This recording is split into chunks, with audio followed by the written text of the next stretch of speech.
What's up, guys? This is Heis, and I wanted to talk about current events today.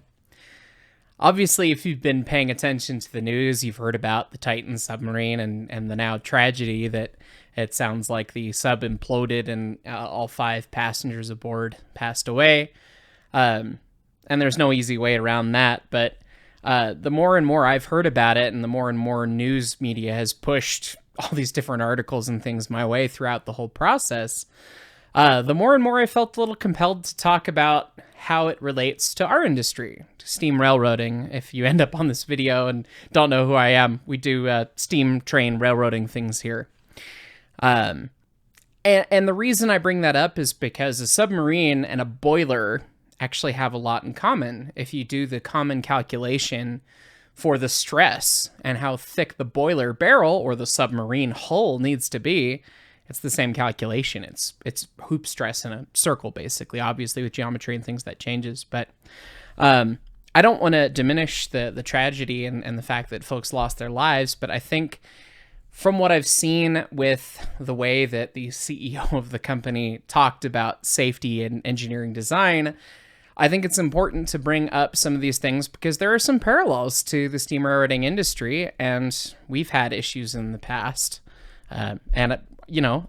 I love this stuff, and there's a good group of you guys out there who are younger, just getting into this and getting excited about railroading, but the safety piece is not fun or sexy to talk about. And so this is kind of an avenue to approach that sort of thing. So anyway, the more and more I've looked into this and read up on it, basically what it comes down to is it seems that folks are saying it was kind of an experimental sub and it was made with kind of off-the-shelf components and things and had all the weird things, and people are quick to point out the video game controller and the touch screens and whatever, and that's all kind of neither here nor there.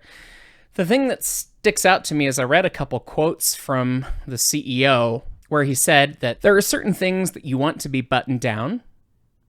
The pressure vessel is not MacGyver at all because that's where we worked with Boeing and NASA and the University of Washington. Everything else can fail, your thrusters can go, your lights can go, you're still going to be safe. And there's a little attitude in that quote where it's like, okay, well, you're focusing on one thing and not all the systems, okay. But okay, maybe that's fine.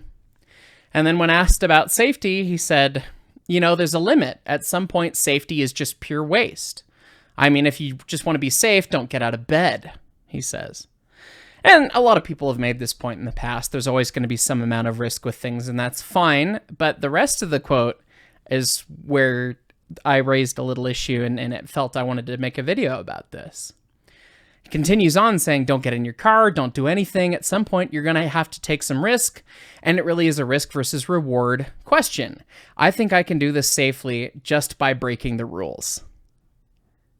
And it's like, okay. Well, at least on the railroad, all the rules are written in blood. And we have modern boiler code for a reason, and things are designed a certain way, and we have engineering standards for a reason, because we've determined that, because we've gone through and we've had screw-ups, and we've had boilers blow up, and there's been accidents. And now we know what a good standard is for a long service life of a boiler. And that's why you have to do the 15-year rebuilds and all the inspections and the hydro and everything.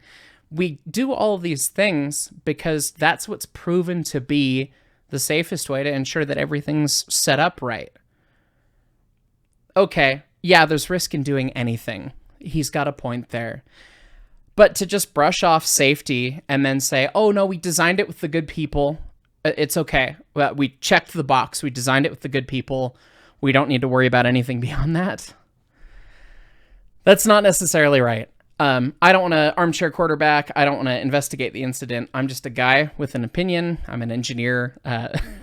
I'm not here to look out and see what happened. But my guess would have been that they talked about it, the sub having some carbon fiber in it. My guess would be, based on looking at a carbon fiber, is that it may have failed from fatigue stress. When you take the paperclip and you bend the paperclip back and forth, it breaks. But you didn't really bend it that hard. Why did it break? That's fatigue stress. And carbon fiber does really well in fatigue unless the load limit is really high, the change in load. And if you're going from atmosphere to, 12,000 feet under the sea, 6,000 PSI pressing on the outside of that hull, that's a pretty significant change in stress load. And we don't know if this is what caused it, and I'm not trying to secondhand guess it, but it seems like, okay, we checked the box, we had some success, we highballed it, that was great, therefore everything is fine, and now we're complacent.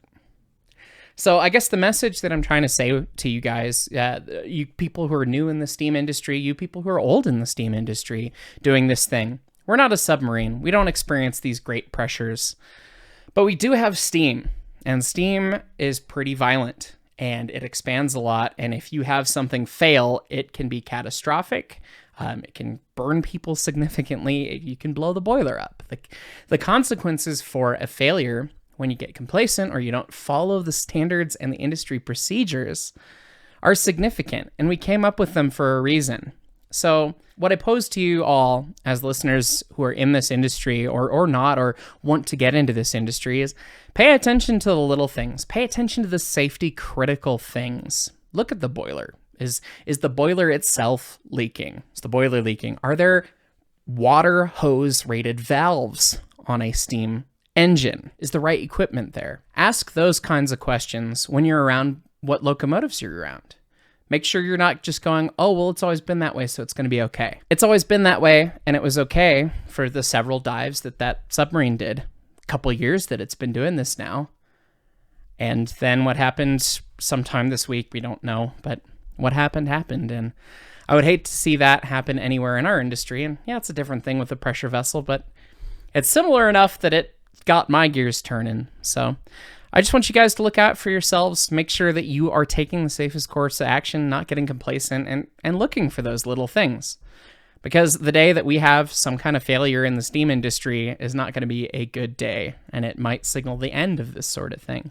So make sure you're on the lookout for that sort of stuff. So anyways, a little bit more somber on today, and I always kind of hate bringing up like current event stuff, whatever, but I don't know, the safety side's really important, guys. So I really wanted to make sure that I passed my thoughts along today. So thanks for watching.